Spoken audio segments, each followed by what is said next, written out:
Game Boy was coming. I knew Game Boy was coming out. We'd heard this long before in 88. And so I got on a plane in January, and I went to Nintendo of America and met with Mr. Arakawa. And I said, Mr. Arakawa, what's your plan for Game Boy? I know you always have a policy to include a game with a new hardware. So what's your plan? And he said, well, I'm going to include Mario. And I said, well, I got a better game. It's Tetris. And he already knew about Tetris because people were playing it. I said, if you want little boys to buy your Game Boy, include Mario. If you want everyone to buy your Game Boy, include Tetris. And then you could always, afterwards still sell Mario and make the money off Mario. So he called in, I think it was Ken Lobb. He called in his experts, and they all said, yeah, do that. Hats off to Mr. A and the rest of the team and Nintendo, recognizing that this was transformative and a critical product to pack in because it was the perfect product to launch it with. We made a deal. I shook hands on that. No, I didn't have the rights. I said, I'm going to go to the Soviet Union and get those rights.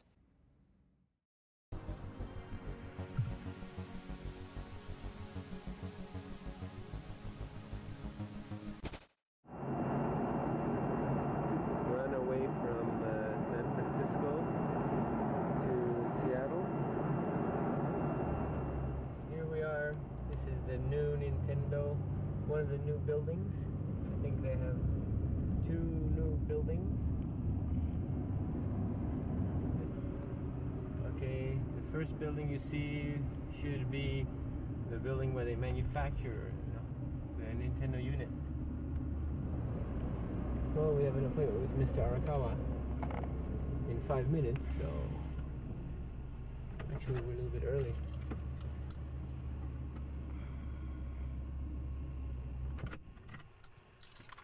Let me introduce you to Mr. Ota. This is Mr. Ota from Nintendo of America. He's probably the most important Japanese person in America next to Mr. Arakawa. That's not true. This is a sample of the way Nintendo merchandises products.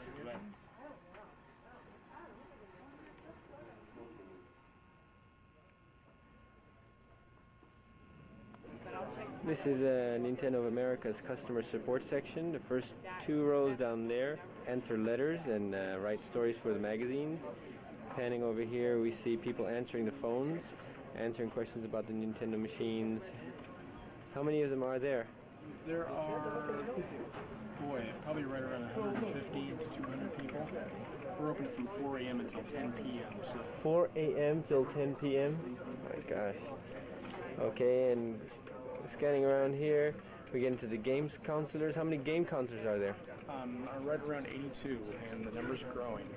82, and these are people who answer questions about games and how to play games. Okay, so altogether on from that section down to here is all customer support? All the way down here is all customer support.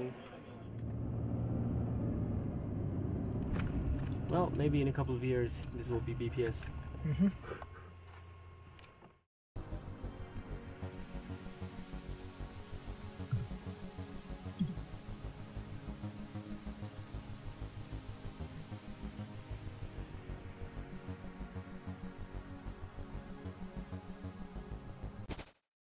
Robert Stein, he was the closest to Moscow, and we were communicating by fax for the handheld rights. He kept on putting me off, and he sends me a fax. He says, I'm going to go to this whatever trade show in Germany, then I'm going to Moscow, I'll be there for a week, there for a week, then I want you to come. Why? Why do I have to come a week after you, go to Moscow? What's going on? That was February of 1989. Then at that time, I got a call from Arakawa. I said, somebody, and that was Gilman Louie, had come to me and said that they could give me the Game Boy rights to Tetris. All the alarms were going off. There is, somebody else is dealing Tetris somewhere. I got to get it on my plane. So I said, Mr. Arakawa, Gilman is the one who came to Japan and said he could give me the rights, and turned out he didn't have the rights. So I'm about to get on a plane and go to Moscow and get these rights for you. Give me a chance to finish my job. He said, okay. With a tourist visa, 2 days later, I got on a plane, went to Moscow.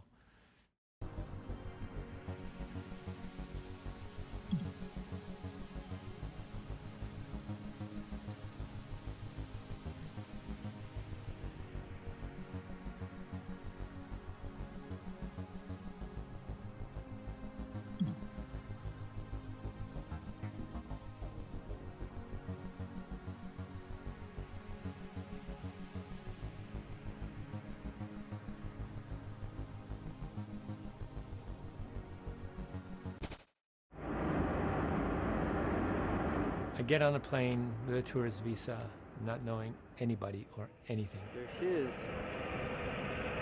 The St. Basil.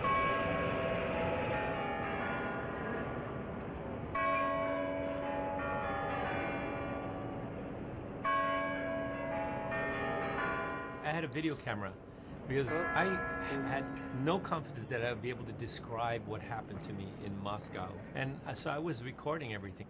Okay, the hotel from the outside, the INTERIS hotel. Actually, it looks wonderful from the outside. This is my room in the INTERIS hotel. Oh, look, there's even a mirror. There's a TV. This TV, I tried to plug it in last night, and sparks started coming out of the machine. This is Moscow. It looks pretty gray. That's because it's pretty gray.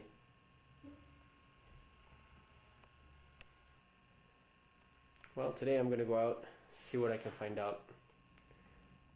All I have is the game with the copyright notice, and the copyright notice says Tengen to Mirosov, from Mirosov to Andromeda, from Andromeda to Elorg.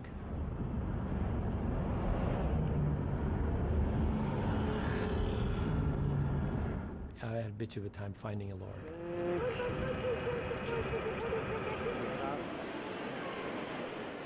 I've spent about 3 hours trying to locate Elorg. Watching video of Hawaii because the TV doesn't work, the radio doesn't work. I've read everything I could read. I'm waiting for a phone call from Japan. They're going to tell me where the Moscow Book Club is, because I'm sure I won't be able to find out by asking people here. My strategy was I was going to find a Go player in the Soviet Union. So I had gotten the address of the Russian Go Association. They made some phone calls for me, set up a Go game. And so the next morning, I had a chance to play Go with the third strongest Go player in the Soviet Union. He was also a 6th dan, just like Mr. Yamauchi. And like my father, he was also a 6th dan. I got smart this time, and I have hired a car. The next day, we hired a limousine. Driver in the mirror. I wonder if we can... Maybe it's too dark to see. So what's your name? Как зовут? My name is Victor. Victor. I see, okay. I get back to my hotel, and in the hallway of the hotel, all of a sudden I see an interpreter. And it's like, interpreter. It's like, oh my gosh, of course, I should hire an interpreter. You know, to the left, oh, you can't see us. It's there is rink. one of the biggest swimming pools in Moscow. But it's not a swimming pool now, I'll bet. It's a skating rink or No, something? no, it's swimming pool. It's open all the year round. And people swim there now? Yes. Wow. So I have a very lovely interpreter. Her name is... My name is Allah. Your name is Allah. And so I said to him, Allah, can you help me find Elorg? And she looked at it and said, oh yeah, I know where Elorg is. She knew that right away. And I said, that made me suspicious. It's like she already knew what I was looking for. In other words, the word had gotten around, this guy snooping around for Elorg, which I'm not supposed to be doing that. I'm not supposed to be meeting any Russians. I'm only supposed to be there taking pictures of tourist attractions. That's it. Really something. First, we went to the Go Club. The place where people play Go is inside of this big building where the Olympic Committee was. Whoa! What's this? Olympiade? Олимпийский. Olympisk. That's where they have the chess club. They take their sports very seriously.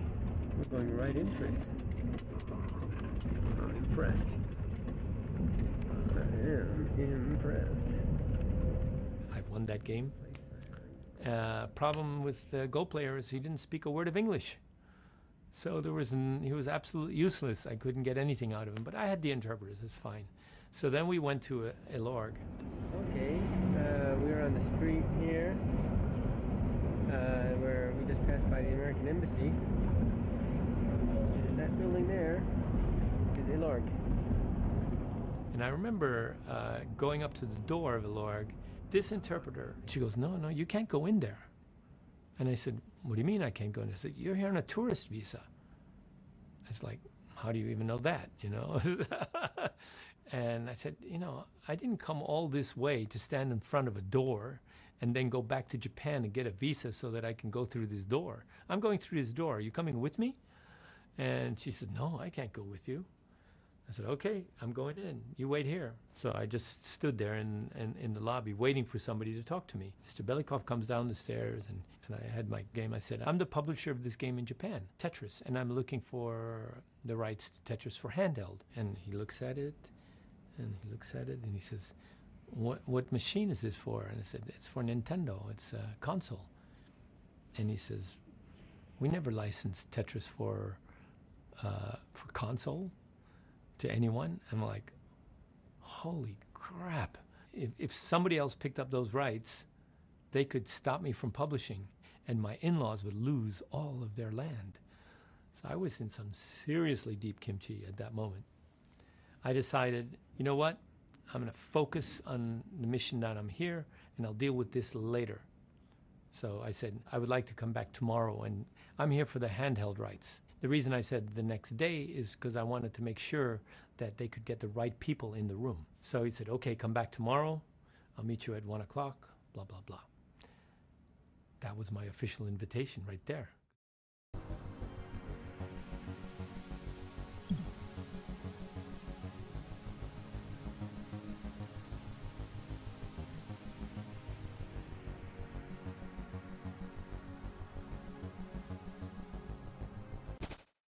The next day I went back, I get escorted into this room.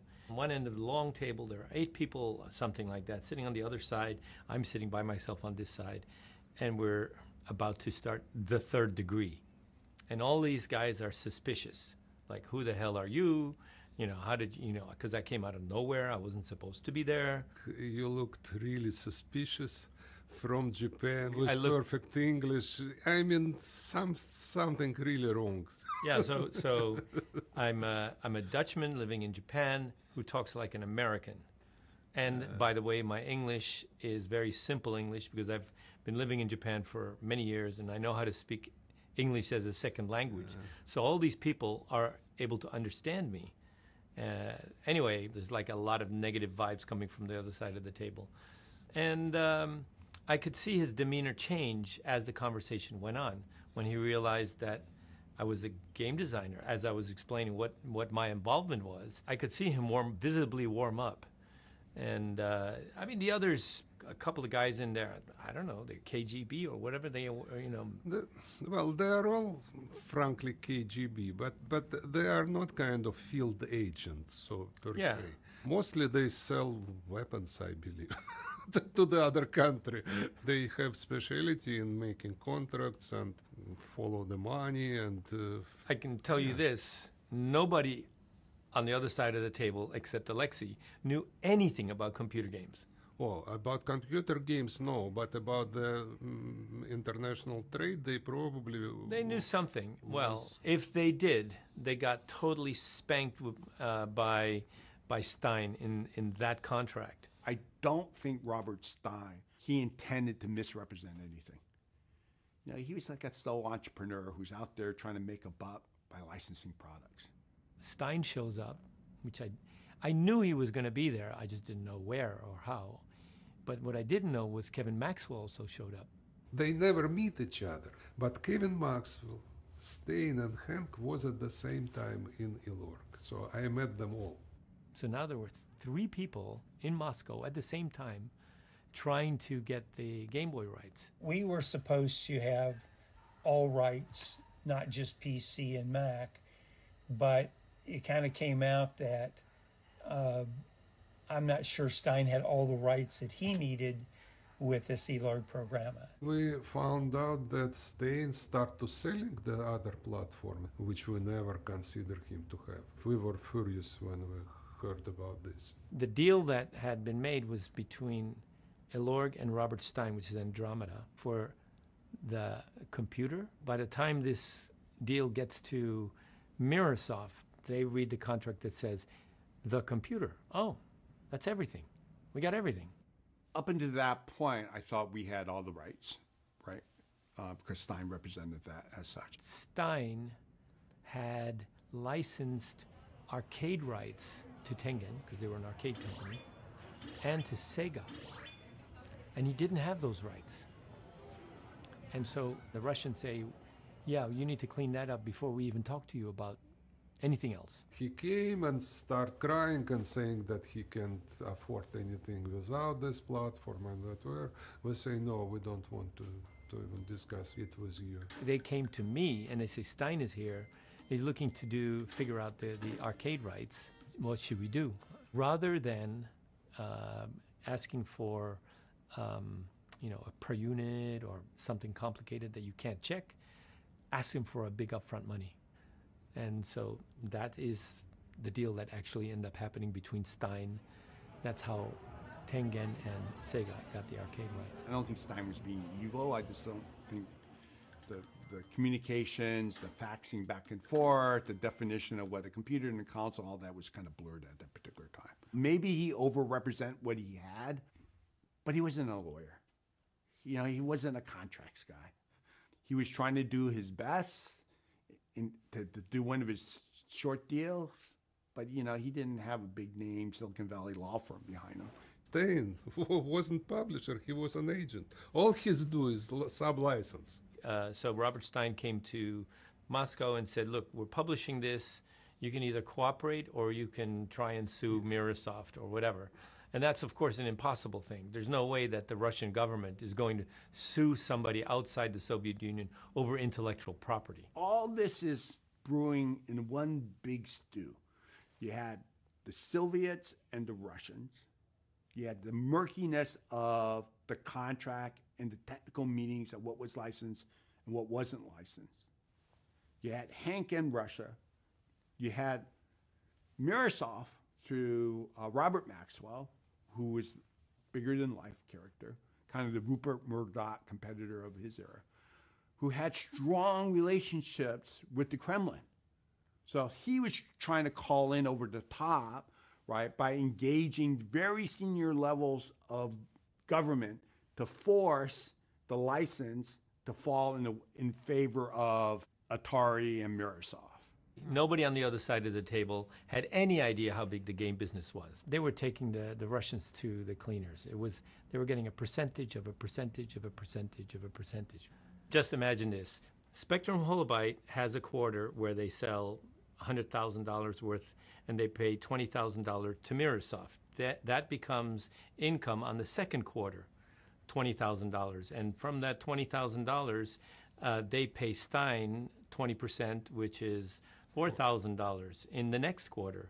And then Stein reports that in the fourth quarter. So by the time the fourth quarter comes around, it's 20% of $4,000 at $800, out of this huge chain of money. So I said, look, the way I'm going to do this deal is you guys should not care how many sub-licensees. You are going to get a fixed amount of money from each unit that is sold. So I will pay you 25 cents per unit for Game Boy. No matter who sells it in the world, you will get 25 cents.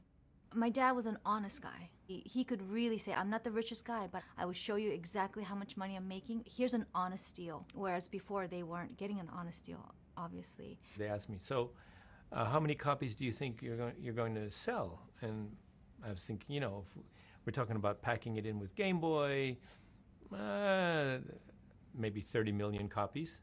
No, come on, you was very moderate with your expectations. Okay, 10 all right. million, maybe 5 million, 10 million. Oh, okay, say it's 10 million.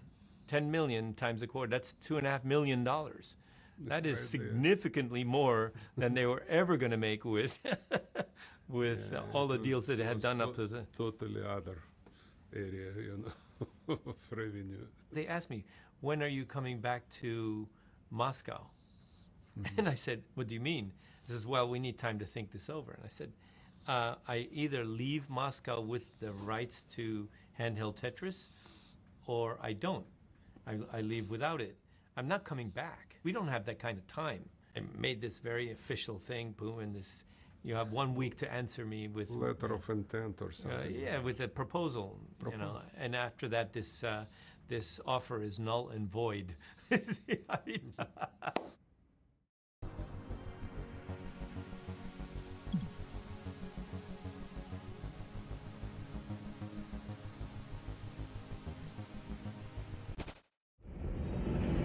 Good morning. It looks like it's snowing. I was at Mr. Pachinov's house yesterday until 2 o'clock in the morning. Had a very interesting conversation about game design, and he showed me many new games. I'm sure we can have very fruitful relationship. I'm on my way now to 10 o'clock appointment with Elodie about obtaining the rights to handheld Tetris. We shall see. in that meeting, we hammered out the basics of what a deal would look like. And I said, I'll get you a contract. It took 8 hours to make a phone call out of the Soviet Union to anywhere. I make the phone call to my lawyer in Tokyo. I do it before I go to sleep so that if they call me during the night, then I'll be there. And I wake up in the morning, sure enough, it takes about 8 hours. I said, okay, I need a contract. I have to explain every word, so it can't have any big words. It can't be more than 20 pages because I have a limited amount of time to explain this. It has to be a fair contract because I'm not going to have time to go back and forth. This contract has to work the very first time. And it has to satisfy Nintendo that we actually have the rights to Tetris. And you have 24 hours to create this contract, and here's the fax number. So 24 hours later, this contract appears. To them, they'd never seen a contract that was that fair. Hank is a very good partner. We decided that we want him. And by the way, since then I found out they used that contract as the basis for all their contracts after that. Including myself, I use this contract a lot. So yeah, we signed a contract. For handheld? For handheld, on Friday. Then they asked me, would you like to do another contract for console? And I said, sorry, but I can't. The company I licensed from, they're a big litigious company. I had read the Atari contract, and my lawyer said that there's a clause in there that says if we don't have the right, you have to help us get it. How the hell did that get into the contract? It's like, oh my God, this is litigation. I have to go back and figure out whether I can do this or not.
After the meeting, Alexei came to me and he asked me to meet that evening. Did everybody know that? No. At your hotel at 6 o'clock or whatever it is? Yeah. Meet me at the front door because I can't go into your hotel being a Soviet citizen unaccompanied.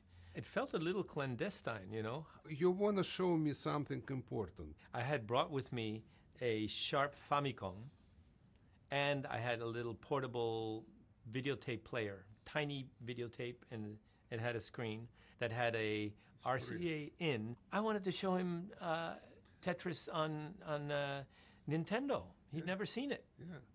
I tried to play. I was completely disappointed because it was a wrong hand. I play with my right hand and drop with my left hand, but with the joypad. Yeah, joypad. Yeah, it was different kind of disappointment, which I politely hide. But anyway. And probably the same day, maybe next day, we went to my apartment because I was desperate to show him my other games. He was the first professional game designer I ever see in my life. So basically, it was important to at least hear his opinion. Maybe he would be interested in publishing something or whatever, but what is important, I don't know. I am out of this world. So that's why I take some kind of risk to inviting him. Saturday and Sunday, basically, we had no meetings. You took me on a tour. Today is a wonderful day. We have done most of our business. Today we are sightseeing with Mr. Pajitnov. This building like a false teeth. We are just about arriving at the Red Square. Yes. Or I should say the Kremlin.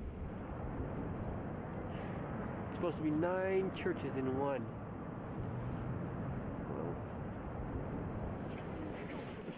This is Mr. Alexei Pazitnov. He is the author of Tetris.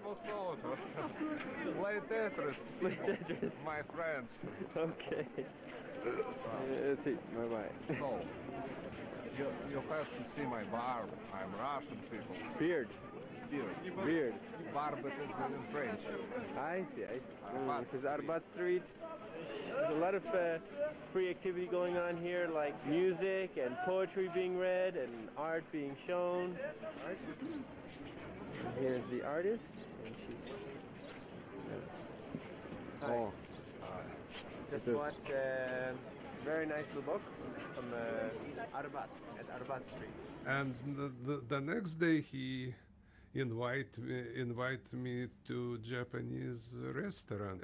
I had no idea what Japanese people eat, and then I found out that I put in situation when I need to use wooden stick instead of forks, and moreover I need to eat the fresh uncooked fish, which kind of absolutely unthinkable thing for Russians. Fish is something you, for sanitary reason, you need to cook, overcook, and overcook again, you know. But he kind of showed me how to handle those chopsticks, and then he showed me that this green stuff is really hot kind of spice, wasabi, which could help me to swallow this uncooked fish and whatever. So basically, I managed to be okay. You managed to be okay. Yeah. Guess what his favorite food is now? Sushi.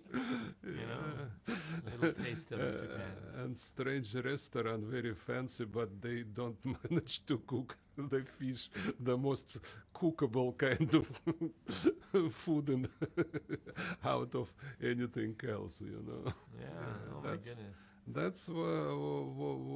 That was another quite an experience for me, yeah. Besides Nintendo machine, which is upside down device.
Japan is another planet, with another lifestyle, with another human behavior, weather, buildings, everything. You are really on the other planet there. Entire visit in Kyoto was kind of important for me. The second day, it was a short visit with Mr. Yamauchi. He was a normal kind of serious businessman, very polite, very kind and we did have a good conversation. He started with apologizing that was a small kind of bug in the Game Boy TETRIS, something with the probability of the pieces. We discussed how we fix it and decide to fix it, and then he gifted me with the electronic organizer. Absolutely stupid device of this time, but it was very fashionable. Complicated calculator with the small screen which you could put schedule, and it's something which died maybe 4 months after that. but I still keep this this strange device somewhere in my closet. It was about maybe 30, maybe 40 minutes, kind of. And everybody was impressed about this meeting, and I still don't understand why. But what I was really impressed is to visit their warehouse. Huge building, 3-story building, 700 yards long, filled up with Tetrises. If you could imagine your creation in this amount, you won't sleep the next night for sure. That's how I remember Kyoto for myself.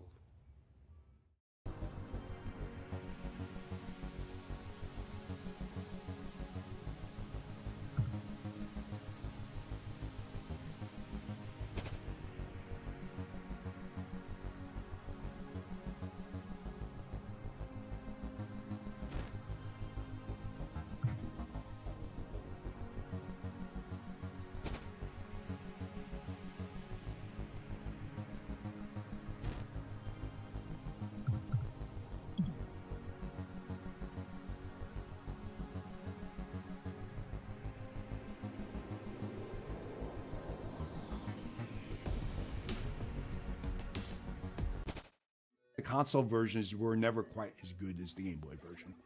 I think Game Boy Tetris for me was like the game that I played the most. I think it was such a game changer, right? Because we're already playing the Famicom, like NES type games at home, but then now you can take that everywhere. I remember like going to Disneyland or going on trips, and we would have the Game Boy, we would link it up and play together. Game Boy looks for me like a device for Tetris, by default. With the small screen, with the good resolution. Buttons work well, music was excellent. I did play Mario on it, but Tetris is much better on the Game Boy, at least for my opinion. People think the Game Boy version was probably the perfect game.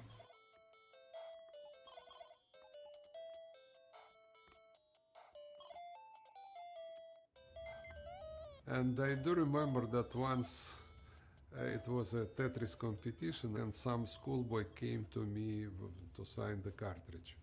I signed, and he is glued into the Game Boy. I was very impressed with this. So for me, Tetris is really literally glued in the Game Boy. So if you remember Game Boy, you can't forget Tetris. Historically, they are together.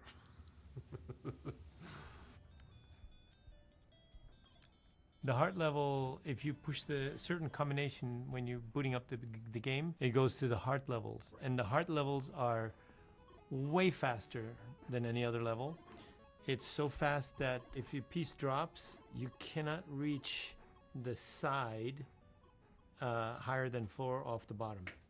So that's how fast it's going. So if you want to do a Tetris, you need to make the hole in the middle and hope that the long piece comes.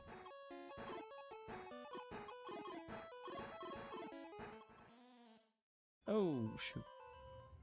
I saw so many versions on home computers and other devices, so for me as a designer, it wasn't anything really exceptional. But it was a really, really decent, very good version. Probably that was the best version if to not take in account my own computer version, which was much better for me, of course, you know, because I made it. Yeah.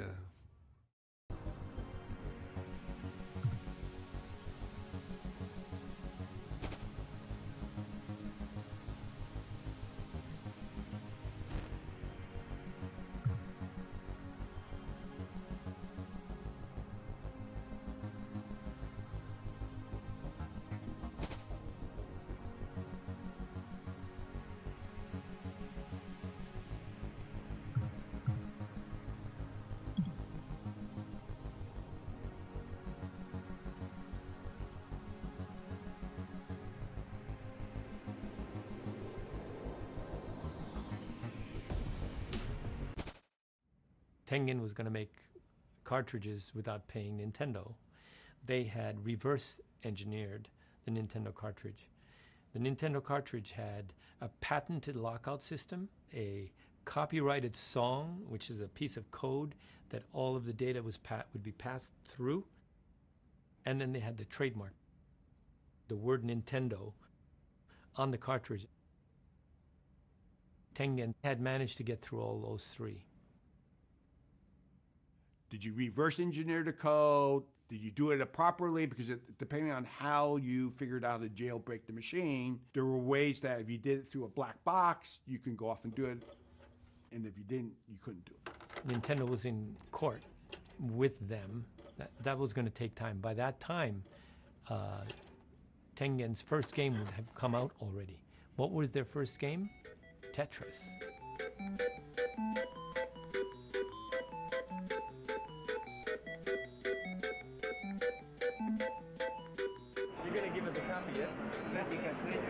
Tengen about TETRIS. Yeah, it's like a big boy. It's like a TETRIS. I like a big new idea. Apparently, Tengen, in the creation of their version of Tetris, actually used some of the Nintendo code, which violated the rules of the black box.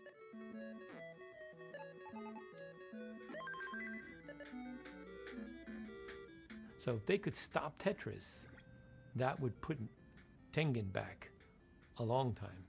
So I go back to Japan, I call Arakawa, I said, this is and this and this is what's happening. He said, get us the right to Tetris. What happens when Atari Games sues me? We will protect you. Like, okay.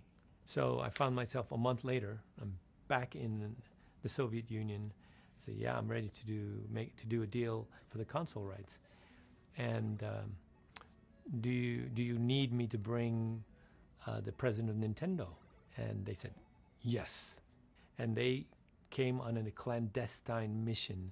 Everybody at Nintendo of America thought they were in Japan, but they actually flew to London and from London to Moscow. We went through a week of negotiation. So I ended up getting Nintendo the rights to console worldwide, and then they licensed back to me in Japan. So my in-laws' property stayed intact.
everybody want to do 3D Tetris. And it was a version of 3D Tetris called Blockout. And I really hate it. Hank Rogers plays Blockout. First time try to play. I realized that immediately that it's too much pressure for human mind to deal with this strange mainframe kind of shape of the pieces and whatever. It was possible to play for maybe 5-10 minutes, but then you kind of get away. This is Andrei Sneyer, the main programmer in Docker Куда я попаду? Made this first well-dressed prototype. One of my friends do a very good prototype. I don't even remember what the game was about, but he kind of have a very good design of this weld, kind of three walls on the bottom. So I decided that for Tetris it would be very interesting to try. Make each Tetris screen be a side of a wall and have the pieces fall, and you can go around the side of the wall. Shape of the field delivered a really strong feeling of 3D, but it doesn't spoil the game with the overloading mind. That was very important. It very interesting kind of phenomena happened with the piece at the bottom on the edge, partially on one and partially on the other. It kind of splits on the bottom. It was addictive. It was a natural sequel.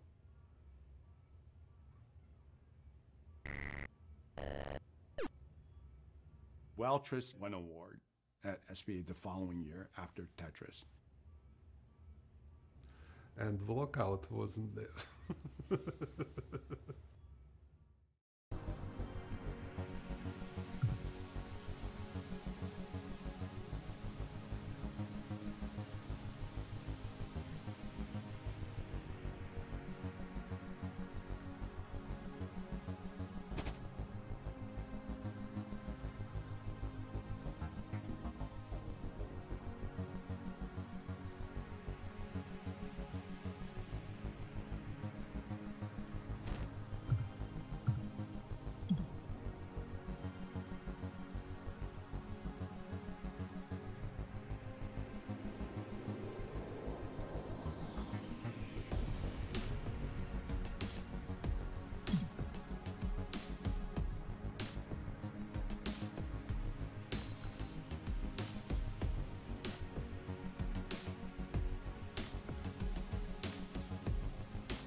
I do remember that one of my first very original game, I called it Crowd.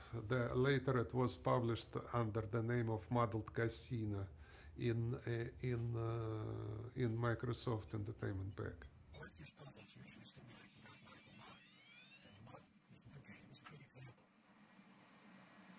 Your task is to put them away from the field from this small window. In this order, this will be first. You have this crowd, and you call them either to left, either to right, either up, either down, but every time the different subsets going on. You muddle them, and you miss them a lot while you operate with them.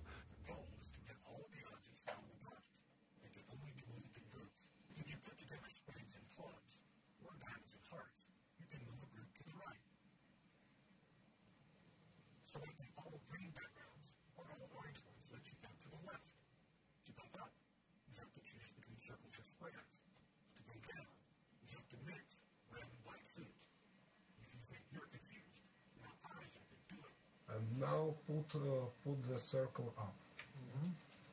Enough? But now I want to separate that guy and bring him down. Oops, that's not a good idea, I bet. It took intense concentration to avoid getting stuck. I could see this game was geometry, logic, and strategy, all rolled into one.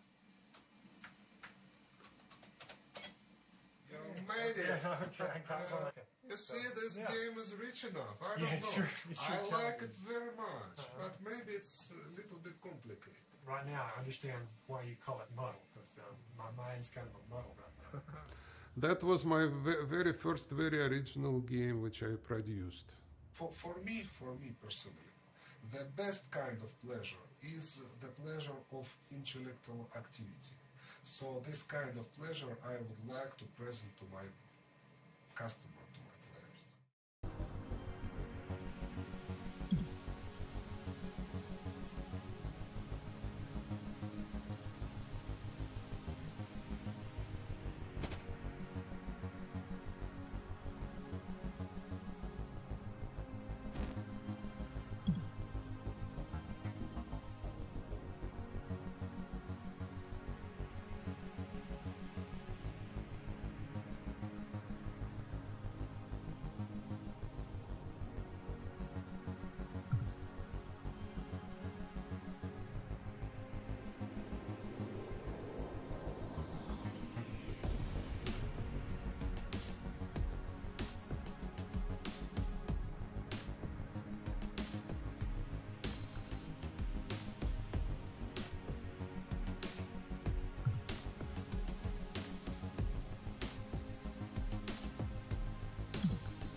I did a game called Swap and Drop. The fragment of the pieces, which kind of in pair goes down, and you could swap them and shift together. That's how it worked. And we did two different games out of it. TETRIS with the heads, those heads going this way, and you need to collect the pile of 5 heads, and they have different property. I like TETRIS very well, and hand published it for Nintendo, but for Nintendo it didn't, for Famicom it didn't work very well.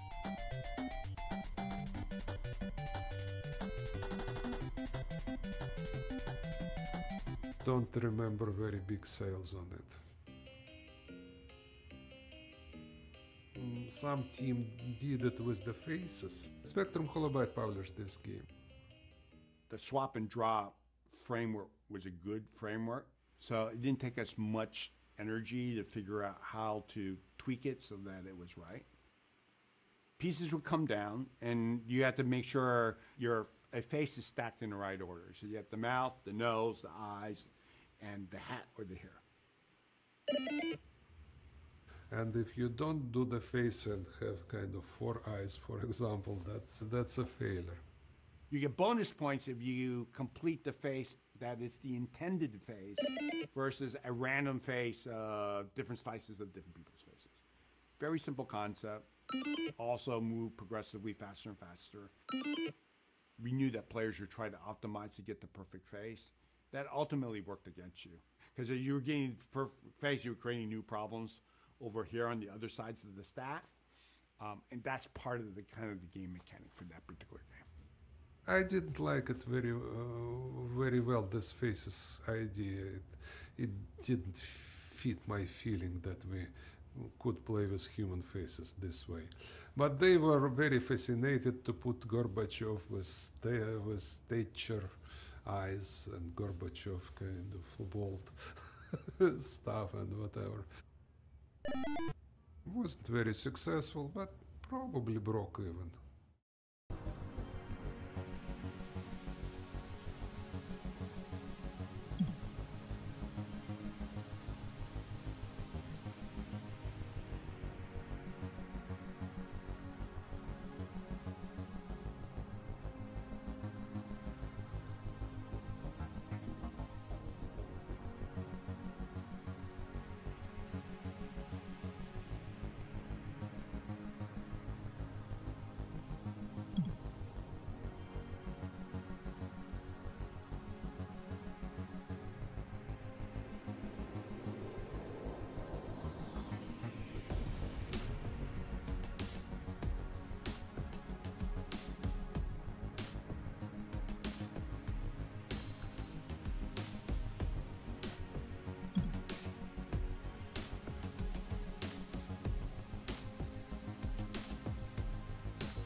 when a new platform comes out, or when the old games, everybody has it already, what do you do for an encore?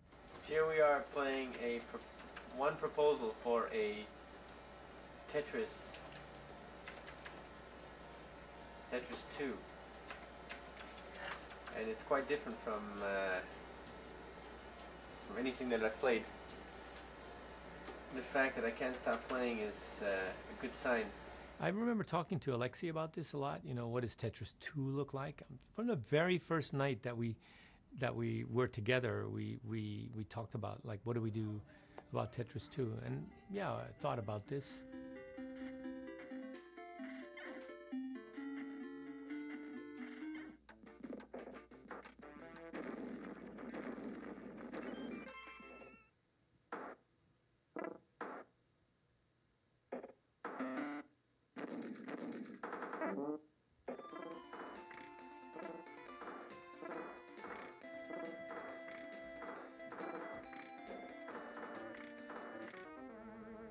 We made a policy that we were always going to include Tetris.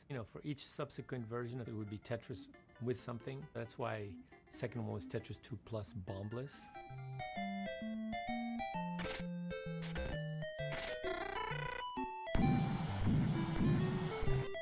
Tetris Battle Gaiden was like with magic effects and so on and so forth. It's cute.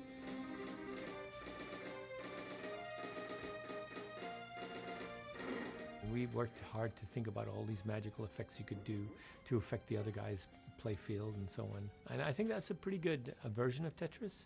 It was a fun game.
Bombless, it's funny. So the guy's name is Ishihara, and he's the guy who went out to make Pokemon. That's the guy. On my second trip to Moscow with Arakawa and Lincoln, who do we meet in the lunchroom of the hotel? But it's Ishihara. What the hell is he doing here? He was there for Fishing for Rights because he had created Bombless.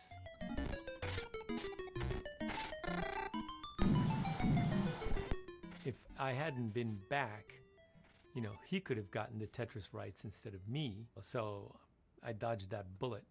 He must have gone to Yamauchi. Well, Nintendo said this game is too close to Tetris, so you're going to have to talk to Hank and publish it through Hank. And that's what he ended up doing. We analyzed the game. The game was definitely a Tetris knockoff. According to the law, I could have just published Bombless without paying him anything. But actually, I paid him like, I don't know, $1 a unit or something like that.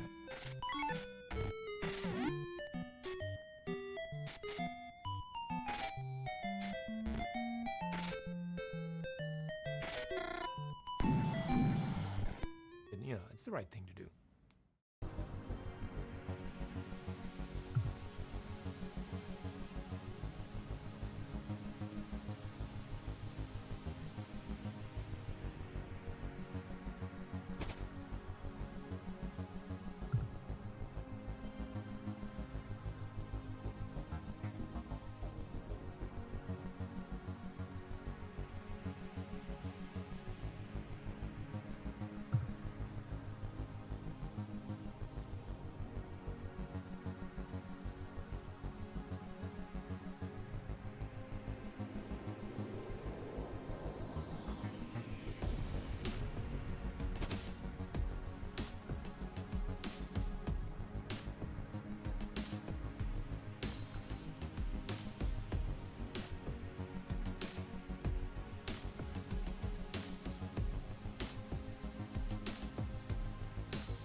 beautiful windward side of Hawaii.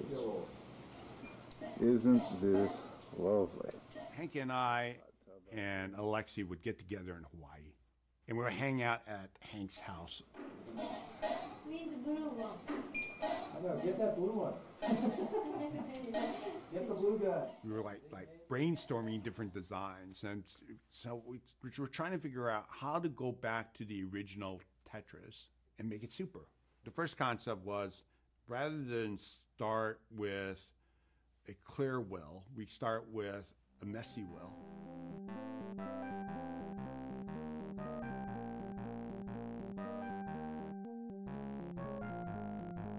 The goal of the game would be to clear out the messy part, and that would get you to the next level of progression. And so we came up with this idea of having bombs.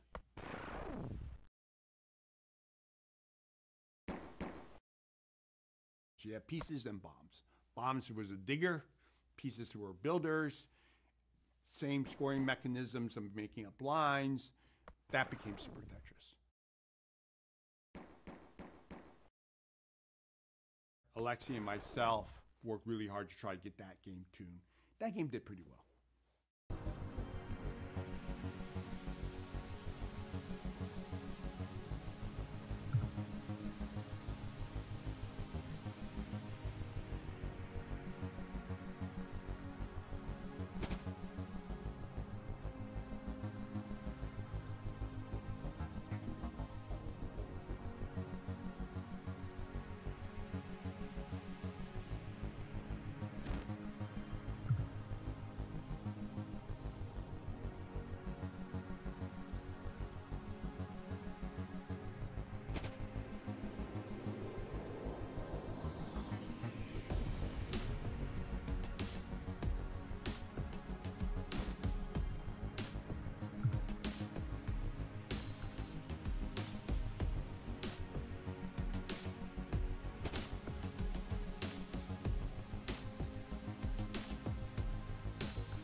The perestroika economical situation become worse and worse, so I need to think about the money more and more. Because at some point I signed the paper which says that I grant the rights for Tetris to my computer center for 10 years. 1985 to 1995, Ilorg was going to be the agent for the computer center for Academy Soft. Those documents all said that all the rights revert to Alexei at the end of 1995. Well, Nintendo made money, and we made some money, and Hank made some money, right? None of the money actually got to Alexei. In 93 is when he asked me to help him, because he said, come 1995, they're just going to try to take the game from me. So let's make a deal. And we shook hands on a deal. And my lawyer said, oh, Alexei needs a lawyer. And then I said, Alexei, you need a lawyer. And he says, I don't need a lawyer. He said, if I get a lawyer, your lawyer will fight with my lawyer, your lawyer will win, and I'll be in a worse position than I am now. I'm just going to trust you. You take care of it. That deal is still alive today. So, at the end of the day, Hank never abandoned Alexei. We've never had a dispute between me and Alexei. Starting with a handshake in 1993. Oh my gosh, that's 30 years. He made sure he ultimately got his payday. I gotta say, you know what? The smartest thing you ever did No. is he entered Tetris into a computer game contest, and he got second prize, second best game. But the point is that it had the copyright Alexei Pajitnov. So then he established copyright publicly at that event. Yeah. Smart guy.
In Japan, all of a sudden, there was a fad that came out. You could buy this little 8 by 12 Tetris machine, and it was called Tetrin.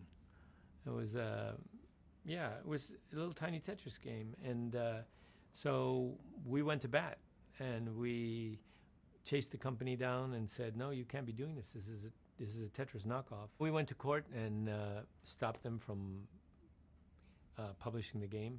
And rather than have those just start to go black market, what we did is we went upstream and we said, we'll buy your production. And we upgraded the design, and we sold them in Japan, and Square sold them in the US. By the way, the next keychain game that came after that was Tamagotchi. So we started the keychain game boom in Japan with Tetris, and then Tamagotchi came, which was a huge hit.